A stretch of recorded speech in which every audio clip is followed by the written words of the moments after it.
Guys, welcome to the J. Scott Outdoors podcast. I want to get right to this episode. Before we do, I want to thank you guys for listening to this podcast.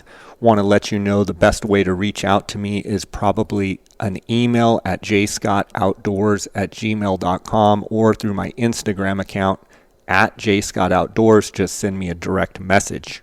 I want to thank GoHunt.com. They are the title sponsor and have been since the inception of my podcast in 2015. You guys know Cody Nelson, my friend, the glassing guru, the optics authority there, the optics manager at GoHunt.com. If you guys have any optics needs, any tripod, any glassing questions, you can reach out to Cody directly at 602-399-3699. You can text or call him. That is his cell phone. You can also reach him at 702-847-8747. You can email optics@gohunt.com.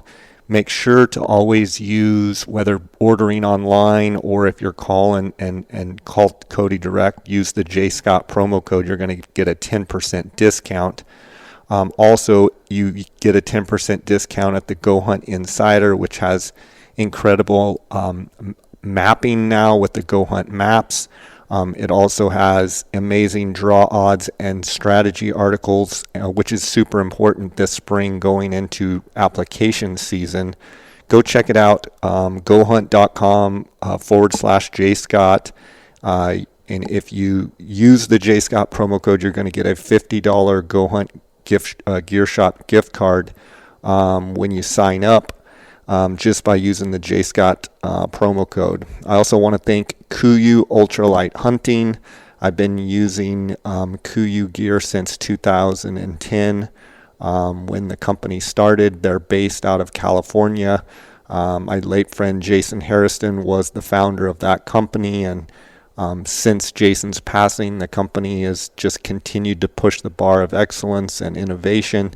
Go to KUIU, that's KUIU.com. You can order. It's a direct-to-consumer website. They also have a retail store in Dallas, Texas, as well as the headquarters in Dixon, California. Go to KUIU, KUIU.com to order. I also want to thank phonescope.com. Cheston and his guys over there at Phonescope make the best digiscoping adapters for your binos or for your spotting scope. Use the JScott24 promo code and get a 10% discount on all orders. Guys, let's get right to this episode. Again, I appreciate you tuning in, and God bless.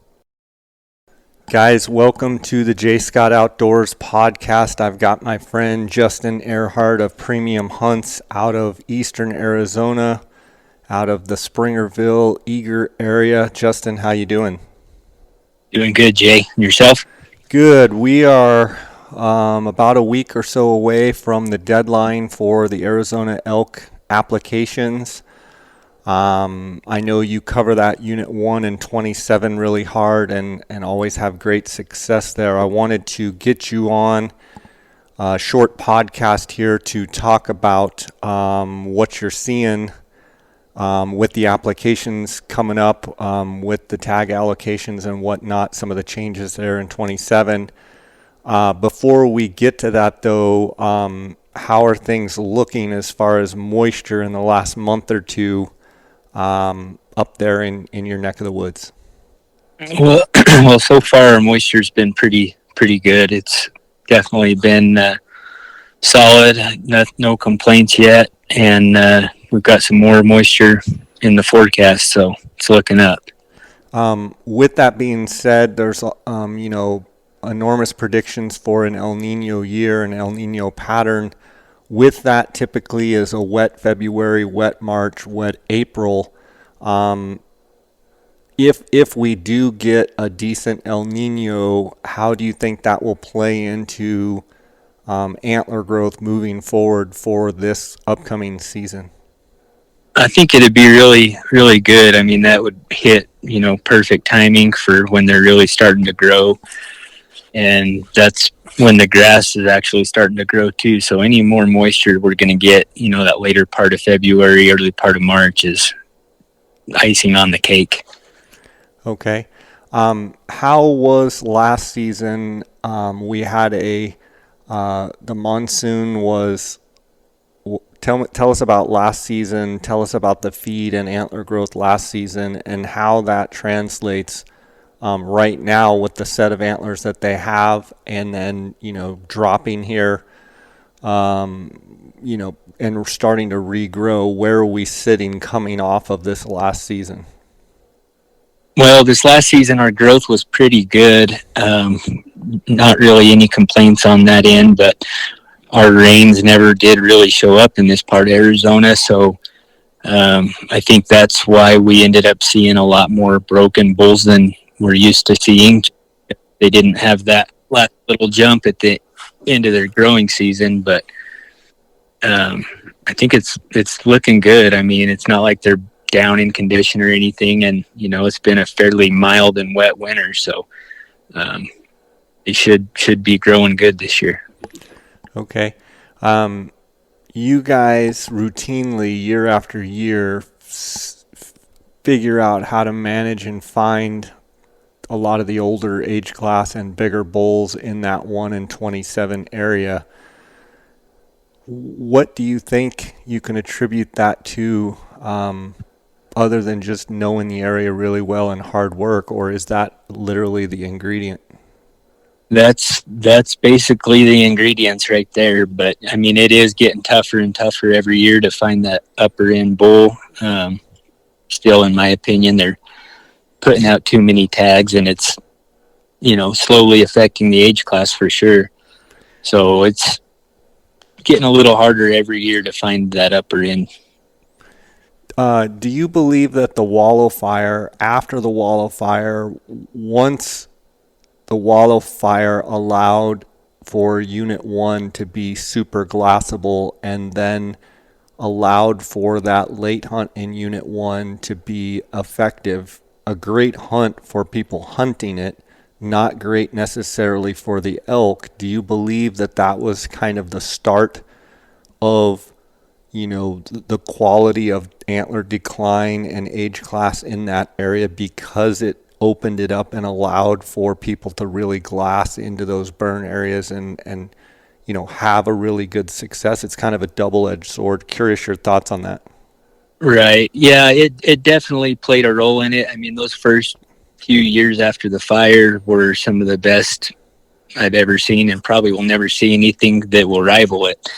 But we had phenomenal feed after the fire. We had a lot of bulls with age class, and I really think we could have continued with just that phenomenal growth and age class that we had. But they did up the tags quite a bit a few years after the fire, and that's kind of what slowly started the decline, because like you said, it's all opened up, and the late hunts play a big role in the fact that the age class is.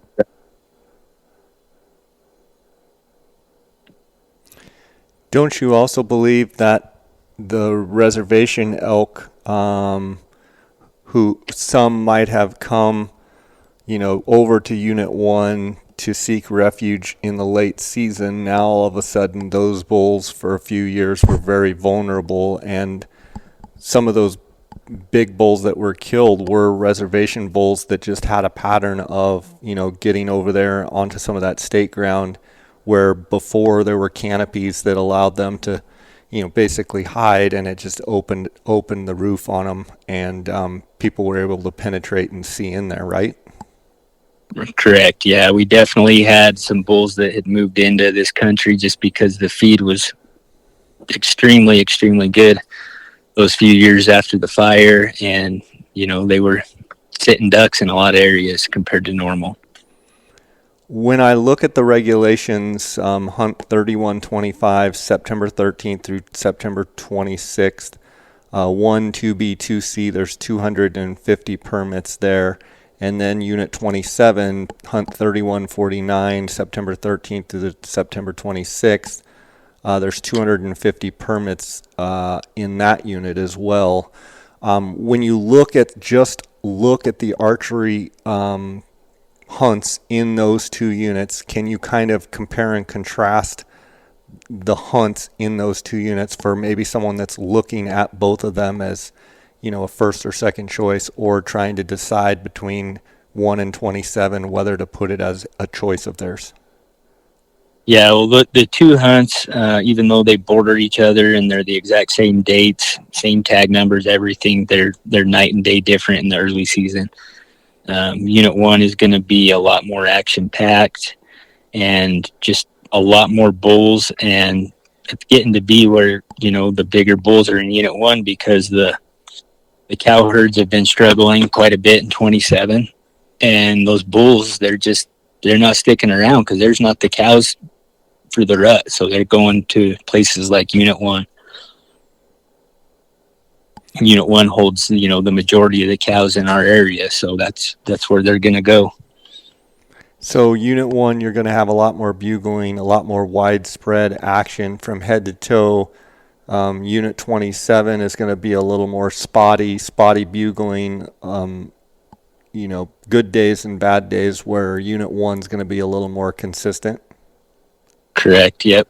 Unit 1 is way more consistent than 27. 27 is very spotty. That time of year, there's really only a small portion of the entire unit that's really going to hold any cows to speak of, and those areas are getting more and more overrun with people, so the pressure's a lot worse, and the bulls just really aren't there, but the few that are there are getting ran ragged. Right. Are there still some big bulls in the early season in 27, just not as many as there used to be? Right. There still is. I mean, we took a great bull on the early muzzleloader hunt last year out of 27. But it's definitely noticeable these past few years. It's been on a decline for the early season hunts. For you that's a local and born and raised there, it's obviously evident. Maybe for someone that just draws the tag, is there still, guys that draw the tag and go there and think it's phenomenal, or are you starting to hear at the gas station and such of like, where are they at? Yeah, you're starting to hear that quite a bit. I mean, don't get me wrong, you're still going to have your good days and obviously a fun time, but you're going to have to do a lot of homework and be ready for some slow days. Probably a lot more slow days than action packed days. Okay. What impact do the antlerless hunts have on those units? I believe Unit 1 has an antlerless hunt at the same time. Checking on 27, you might know off the top of your head, but what impact does the number of antlerless hunters have in that? It's always been, that you're going to run into the cow hunters, and it plays a role in it for sure, where it's Looks like 27 has 25 permits and Unit 1 has 35 antlerless permits. So it's not a huge amount, but so 250 on bull for each, and then 25 and 35. So 275 and 285 people in the units. Yeah, and those are new numbers for this year. They did cut back on the cow tags quite a bit because the cow numbers have been in decline, and they're finally recognizing it, and they cut back on their tags. So I'm hoping that'll bring us back to where we once were, where a lot of those bulls would stay, but anymore, without the numbers of cows in 27, a lot of those bulls are leaving, and we're finding them in the heart of Unit 1. Are they also going the other way and going east into New Mexico? Yeah, some of them definitely are. Some of them are going to the reservation as well, but it's hard to know exactly what goes over there, but we do see a big chunk of them showing up in Unit 1 in the rut, and then they'll show back up in 27 for the late season. Have the removal of trail cameras, in your mind, has there been enough time to go by to see any impact on elk in your country, either for or against trail cameras? No, I haven't really seen, much of an impact until they decrease tag numbers. Probably not going to notice much. Okay. When you look at the early firearm seasons there in your two units that you cover, you've got unit, looks like unit one, N27, both, let's see, one has the muzzle loader and 27 must be the early rifle. Right. One has 35 permits. How do you rate that hunt compared to how it used to be? It's still a really good hunt. But I mean, all these units overall are not what they used to be. I mean, I know a lot of the people in the department are saying that, we have more elk than we've ever had, which none of us local guys really agree with that. But, there's still a good amount of elk, but just the quality and the age classes has gone downhill and they're not what they used to be. Okay, so you have unit one that has the muzzle loader, and then you have unit 27 as rifle. There's 40 permits in 27. If you're just looking at one or 27 for the muzzleloader or early rifle, which one do you think you could kill the biggest bull in with that particular hunt? Right now, I would say unit one. Okay. So pretty much across the board, you used to answer when I would have you on that 27 would edge that out as, maybe the biggest bull, but it sounds like 27 is seeing more of the decline, or maybe not more, but it's more noticeable in 27 than in one. Correct. The age class in the early season is just in 27. You'll always find a big bull or two if you cover enough ground, but it's been struggling the last few years. Okay. Another thing that I know you're going to be real thrilled to talk about is in Unit 27, they split the hunt into two hunts, November 29th through December 5th and December 6th through December 12th. Respectively, they each have 250 on the first hunt, 225 on the second hunt. I can't imagine you thinking that that's a good idea, do you?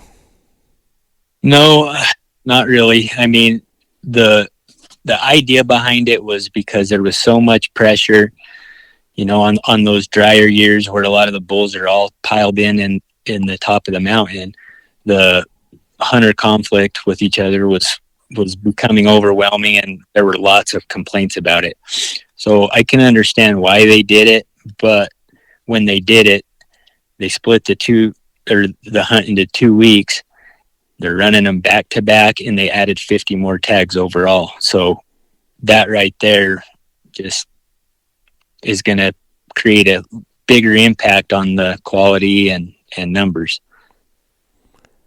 So in other words, there's half the amount of pressure, but it's 2 weeks instead of they've doubled the amount of time, and the argument would be, well, there's half the amount of people, but then the other argument is, well, it's double the amount of time. So it's really those pockets that have the bulls in them where they're kind of clumped up are going to receive twice the amount of pressure. They're still going to receive pressure. They're not going to have any break, and they're back to back. So it's just wham bam, thank you, ma'am type of situation, right? They're going to have pressure for 2 weeks straight. And where last year, we had the Unit 27 late hunt, it was one hunt, and they had a total of 425 tags. Well, now there's, 2 weeks with two separate hunts, and the total between the two hunts is 475. So they up the amount of tags, they up the length of the pressure. It's going to play a big role in a big decline. I can tell in your voice it's really hard for you to swallow what's happening, isn't it? Yeah, it is, and I've voiced my opinion numerous times, but nobody seems to listen. And then you throw on top of that the November 8th through November 21st late archery hunt. There's one in 27. as well as a November 8th through November 21st in 1, 2B, and 2C with 30 permits. So, again, kind of tightening the noose down on them and pressuring them pretty good is the way it looks in my book. Yeah, they're not getting much of a break at all throughout the whole season. And, the 55 late archery tags in Unit 27, that's gone up over the last few years as well. So they're creating a lot of opportunity, but the elk are paying severely for it. In your opinion, if you were going to make the argument against opportunity and more for age class and quality, you're an outfitter and you're a hunter. You apply for your own personal tags and your kids and whatnot and your family that hunt, and then you also take clients. Someone might argue that an outfitter, wow, that gives them a lot more opportunity, but I believe your argument would be, let's try and manage for more age class than opportunity, wouldn't you? Yeah, I would love to see more age class than opportunity for sure. But, that obviously the argument is that the popular opinion is opportunity. And I don't align with that. I mean, you got to have the opportunity, but I think it's a little extreme what they're doing. They have certain units they claim to manage for quality and certain they manage for opportunity, where the unit 1 is supposed to be in their management program for quality and 27 is more of a opportunity unit. And to me, you cannot manage it separately because the elk go back and forth so much. Yeah, in other words, it's basically the same unit. It's two different units, but since they frequent both and depending on when they do their surveys and whatnot, it's a little bit misleading. Correct. With all of that being said, and I know it's not time for deer, but has there been any change, positive or negative, on the deer impact in those units? I mean, if they're trying to shoot more elk and get more elk off the landscape, have the deer benefited, or have you not seen any change with that? No, I haven't seen any change at all in that. The mule deer in our areas, they're subpar and they're struggling in my eyes as well. But we have good coos deer hunting and good quality for that for sure. But the mule deer, they really haven't seen any benefit at all. Okay.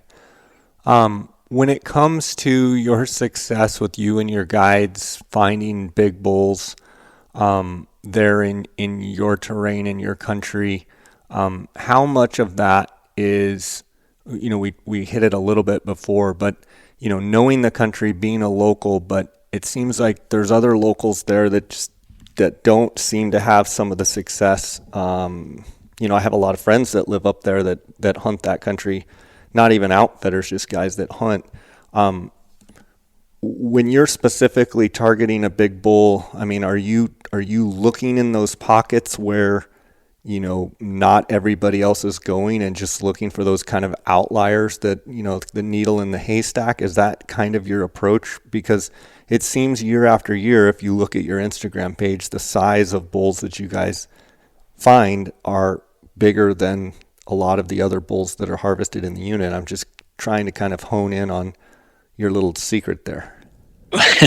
Well, it's not much of a secret. I've got a great group of guys that help me, and everybody's just hardworking, and everybody on our crew wants to kill, the biggest bull we can. So it's just kind of a thing that we've always done and we continue to do. And, I mean, whether the biggest is a 350 bull or the biggest is, a 380 bull, we try to take the top end out of what's available every year.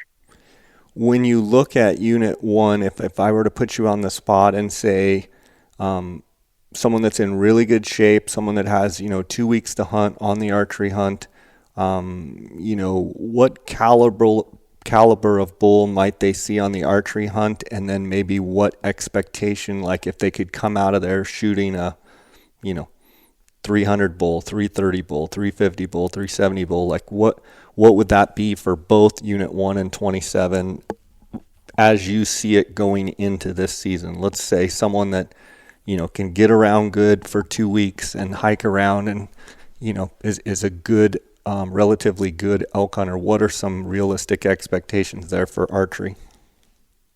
Well, realistically, the average bull that you're going to be seeing in either unit is going to be that 300 to 320 type bull. But that's not, the only size that's available. So somebody who's willing to grind it out and hunt their butt off, they're going to have a chance at. I don't see why anybody couldn't have a chance at a 340 plus bull. Okay. And are the days of 370 plus, say on the early rifle hunts, or is that more of a 350 plus kind of expectation now? It's been getting there, but we've been taking some good bulls on those hunts still. But overall, yes, we've seen a decline in both units for sure. But there's always going to be those one or two bulls that show up and where they came from, and they're big, and you just stick with them, and hopefully you come out on top. Absolutely. I want to give you a chance to let the listeners know how they can reach out to you and how they can follow along with what you've got going up there. Well, you can follow us on social media, Facebook, Instagram. It's premium_hunt. Or if you have any questions, you can message me on there, or you can give me a holler on my phone at 928-245-8722. Justin, it's always great having you on the podcast. For you podcast listeners, I appreciate you listening to this podcast. I also want to remind you that Go Hunt is a title sponsor of this podcast. Cody Nelson, my friend of many years, the glassing guru, can be reached if you have any optics needs at all. 602-399-3699. You can also email him at optics@gohunt.com. Also, the Go Hunt Insider, if you use the J Scott promo code, you're going to get a $50 Go Hunt Gear Shop gift card. That is gohunt.com/J Scott to sign up. Also, anything that you order off of the website there, or you call Cody for any of the gear, use the J Scott promo code and get a 10% discount. Also, Kuiu Ultralight Hunting, based out of California. It's the best ultralight hunting gear brand out there. They're direct to consumer, kuiu.com. Go check them out. They also have a retail store at the headquarters in Dixon, as well as in Dallas, Texas. And then phonescope.com, use JScott24. That will get you a 10% discount.